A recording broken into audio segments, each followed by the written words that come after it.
Hello everyone, welcome to our channel. Telugu రాష్ట్రాల్లో ముఖ్యంగా రాయలసీమ జిల్లాల్లో భారీగా పెరిగినటువంటి ఉష్ణోగ్రతలు, అయితే కొన్ని జిల్లాల్లో మాత్రం కురనున్నటువంటి వర్షాలు. వివరాల్లోకి వెళ్ళిన వాతావరణ పరిస్థితులు తెలుసుకునే ముందు మీరు ఇంకా మన ఛానల్ కనుక సబ్స్క్రైబ్ చేయనట్లయితే వెంటనే సబ్స్క్రైబ్ చేసి పక్కన ఉన్న బెల్ ఐకాన్ని కూడా క్లిక్ చేసేయండి. ఇక లేట్ చేయకుండా వివరాల్లో కనుక వెళ్ళినట్లయితే ప్రస్తుతానికి తెలుగు రాష్ట్రాల్లో అయితే ఉష్ణోగ్రతలు భారీగా పెరిగాయి.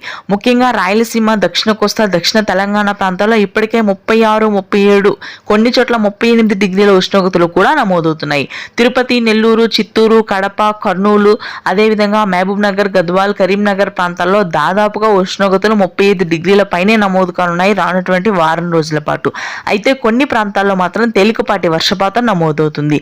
ఈ వర్షాలు అడపాదడపా మాత్రమే ఉంటాయి. ప్రాంతాల వారీగా చూసుకున్నట్లయితే విశాఖ, విజయనగరం, శ్రీకాకుళం ప్రాంతాల్లో ఈదురుగాలు, గాలిదుమ్ములతో కూడినటువంటి వర్షాలు కురుస్తాయి. సాధారణంగా వేసవి కాలంలో కురిసే వర్షాలు అత్యధికంగా ఇలాగే గాలిదుమ్ములతో కూడి ఉంటాయి. ఉత్తర తెలంగాణ వ్యాప్తంగా ప్రస్తుతానికి పొడి వాతావరణమే కొనసాగుతుంది.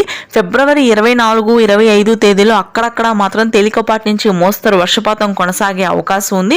భారీ వర్షాలు నమోదు కానప్పటికీ కూడా కొంతమేర వర్షాలు నమోదవుతాయి.